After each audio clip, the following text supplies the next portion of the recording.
नमस्कार साथियों।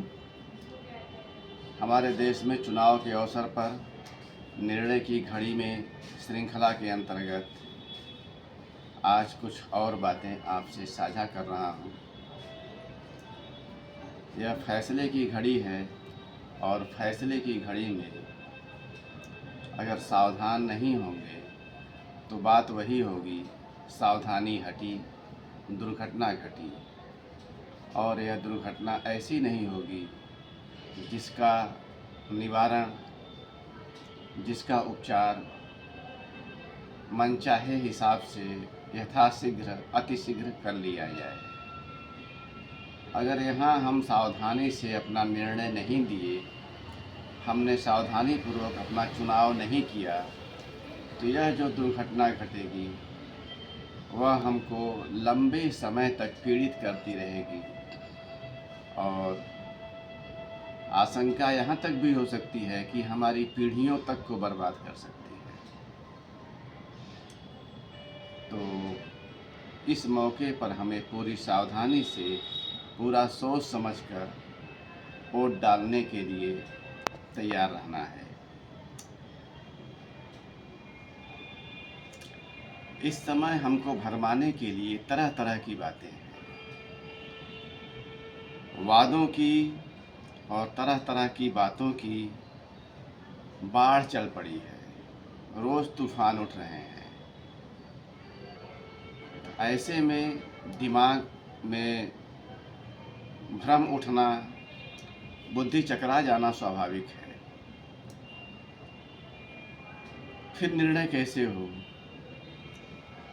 सीधी सी बात है, वादे करने वालों के या तरह तरह की बातें करने वालों को गौर से देखें, इनके अतीत को देखें, इनके काम को देखें।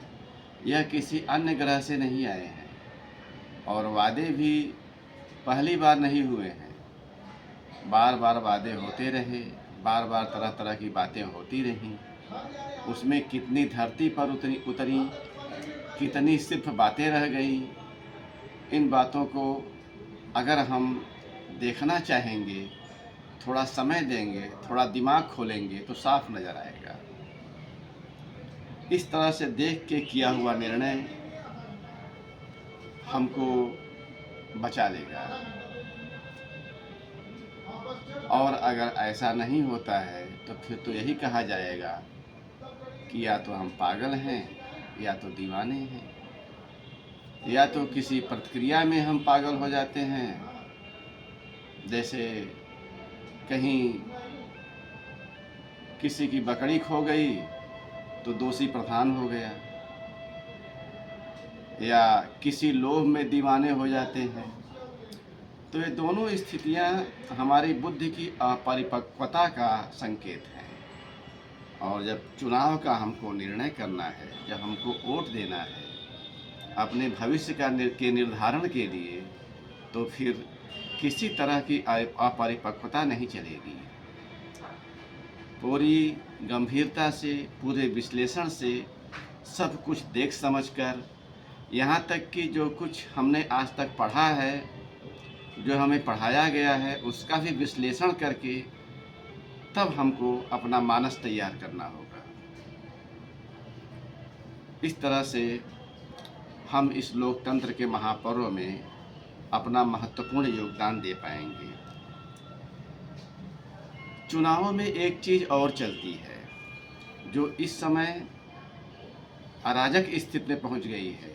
इस चुनाव में मनुष्य की लोभ वृत्ति को भड़काकर, जगाकर उसे बेवकूफ़ बना लिया जाता है। यह खेल कोई नया नहीं है, हमेशा से रहा है।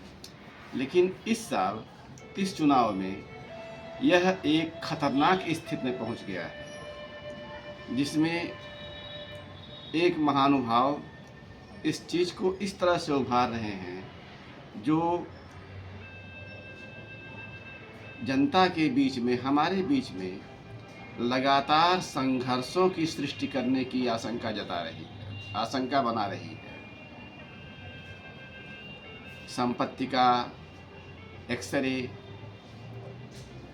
जनसंख्या के हिसाब में भिन्न भिन्न जातियों के हिसाब में संपत्ति का बंटवारा, बात सुनने में तो बड़ी अच्छी लगती है, लेकिन इसका व्यवहारिक पहलू, लोगों के बीच संघर्ष, जातियों के बीच संघर्ष और अंततः देश का बंटाधार।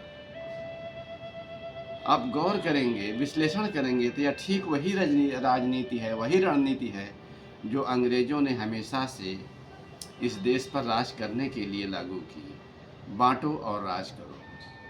इसी बांटो और राज करो की नीति को इस भयंकर तरीके से इस समय प्रस्तावित किया गया है कि वह इस देश को पूरा का पूरा नष्ट करने की सामर्थ्य रखती है। तो इस चीज़ से हमें सावधान रहना होगा, अगर हम में देश के प्रति कोई भावना है तो, अन्यथा लोभ तो हमको नाश करने के लिए है ही, जिसके चक्कर में हमारा सब कुछ जा सकता है। अभी आम तौर पर कुछ समय पहले मैंने एक कविता लिखी थी जिसका शीर्षक था मान्यवर आए। कुछ समय पहले का मतलब करीब 20 साल पहले की बात है। तो उसमें एक लाइन थी, शिलान्यासी पत्थर पत्थर हुए। यानी एक आम बात थी कि शिलान्यास हो गया, पत्थर गड़ गए, फिर वैसे ही पड़े रहे, उस पर कोई काम नहीं होता था। लेकिन आज की स्थिति में तो हम कह सकते हैं कि शिलान्यासी पत्थर उद्घाटन तक पहुंच जा रहे हैं। तो ऐसी चीज़ों को भी ध्यान देना होगा कि बातें कितनी होती रही और काम कितने होते रहे। आज भी बातें कितनी हो रही हैं, काम कितने हो रहे हैं। भ्रष्टाचार वास्तव में कितना है, कितना प्रचारित किया जाता है, और है तो उसमें लोगों का दोष कितना है, लोगों की लोकवृत्ति उसकी कितनी जिम्मेदार है, और सरकार का मुखिया कितना जिम्मेदार है। इन्हीं सारी बातों को ध्यान में रखते हुए हमें लोकतंत्र के इस महापर्व में पूरे विचार के साथ मत अवश्य करना है। नमस्कार।